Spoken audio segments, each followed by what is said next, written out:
Hello everybody, welcome back to the channel. I'm Frankly FM84 and a big thank you for joining me on another episode of Bello Calcio.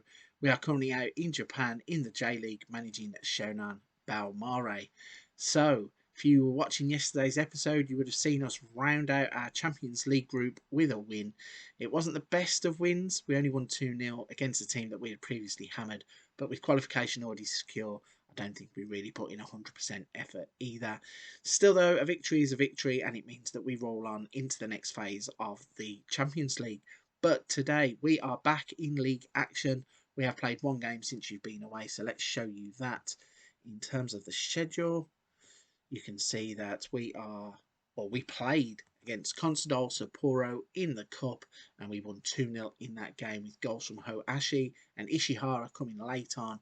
Took our time to break them down. Didn't really play very well. Had a lot of possession. Didn't create too many chances, but managed to get that 2-0 victory, which was all important. So we are turning our attentions back to the J-League today and we are going to be playing against Gamba Osaka. Let's have a little look at the competition just to show you where we are in terms of the league. So we are currently sat in 4th place, 5 points behind Kawasaki who are on the top, but we do have 2 games in hand on those. So doing quick math, obviously 6 points on 21 is 27, so we could actually go top of the league.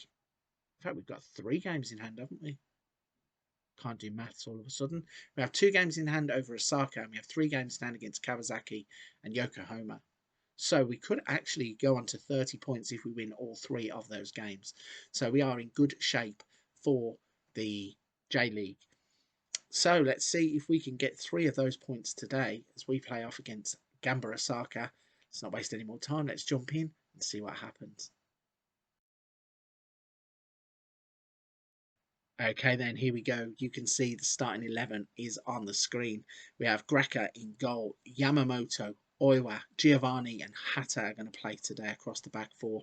Miyuki, Shibata and Barada are going to be the midfield 3, with Elianusi, Avalar and Machida the attacking 3 options.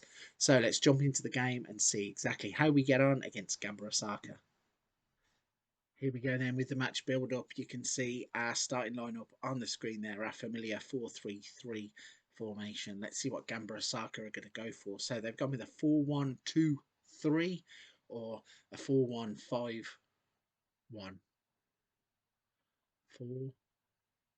4-1-4-1. Really cannot do maths today. I do not know what is wrong with my head. It's been a long old few days. Yeah, definitely cannot do maths, which is absolutely ridiculous. Might need to get a calculator and start doing some simple maths. But still, the game is off and running, and Gamba Osaka are on the attack first as they spread the ball across to the right-hand side. Let's see whether we can deal with this defensively. They cut it inside, and the swung cross comes in.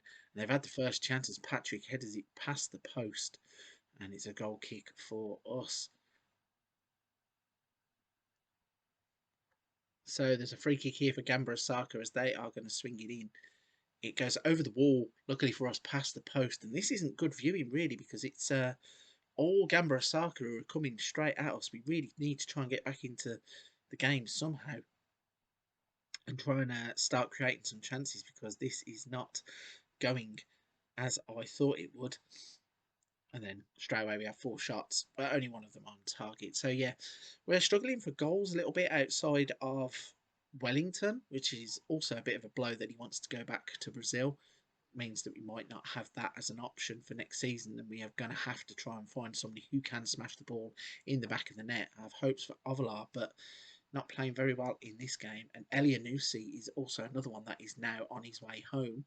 So losing quite a bit of experience up front in terms of those 2 players, so might have to start looking at who we can bring in as replacements.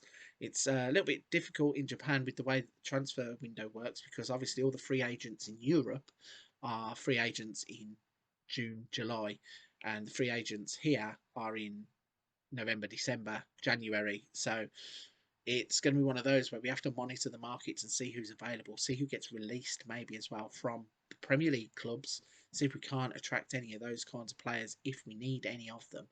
But definitely a plan needs to be put in place for when Wellington is moved on and Elianusi joins him as he's going back home to Norway. But the game in hand has been a pretty drab affair so far. No goals, hardly any shots, and we are building something going down the left-hand side here as Yamamoto stops the ball just before it goes out, swings it in, and there is Machida to change that. We are 1-0 up, and that was a brilliantly worked goal. Cross comes in, Machida at the back post, side foots it in, and pleased with the build-up play for that. Shibata to Yamamoto. He then gets the ball, cuts inside, stops it just before it goes out of play, and then the big crossfield to Machida, and he side foots it into the net to give us a 1-0 lead.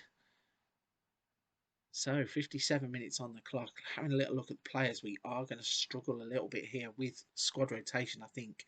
A little bit of tiredness creeping in for certain players, and we are going to have to try and manage that. But Shibata hits the inside of the post from distance. Wasn't even really prepared for him to have the shot. He has the shot, and it goes back across to Elianusi. Tries to cross it in, and we've got a corner. But a brilliant effort there that just cannoned back off the post, and Barada takes the corner kick, and Oiwa can't get to the ball first. So it seems that Japanese players aren't the tallest, which means that we might be struggling in that department from those corner kicks. Might need to look at one or two of those Brazilian defenders that we signed that are like 6'4", 6'5" maybe. But in terms of making substitutions here, we are going to have to start dipping in to those. Ooh, we're struggling in terms of options a little bit. Going to make a bit of a risky one. We're going to bring Barada off. Hiraoka comes on. And I think we are going to leave it at 2 for the moment, although Miyuki really... Okay, so Nego is going to come on as well for Miyuki. 6-7 minutes on the clock. I want to try and make sure that we shore everything up and not really give anything away. Get away from this game with the 3 points. Bearing in mind we are still undefeated and carrying a 1-0 lead into the last 17 minutes of this game. A draw isn't the worst result, considering we have those away... No, sorry, we have those games in hand. It's not like we need to rely on winning all 3 of the games, but I'd rather do that and get the points in the bank, because games in hand aren't points on the board until you've won the games. And luckily for us, we are winning this one. Cross has come in.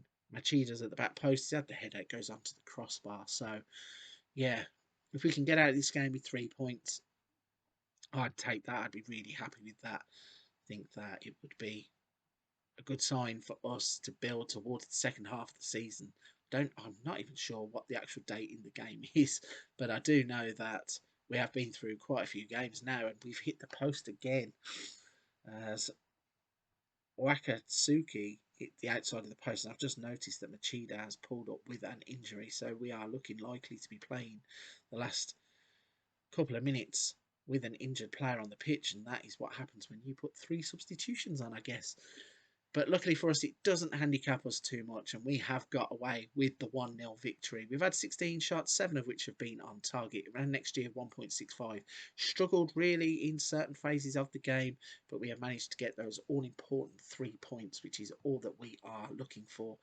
We are now going to skip back to the home screen, skip through the team tool business that we don't really care for, and let's have a little look at the schedule as to where we can come back. So after a 1-0 victory here, we are now still undefeated as of the 7th of May 2022, and that is a brilliant achievement for the club.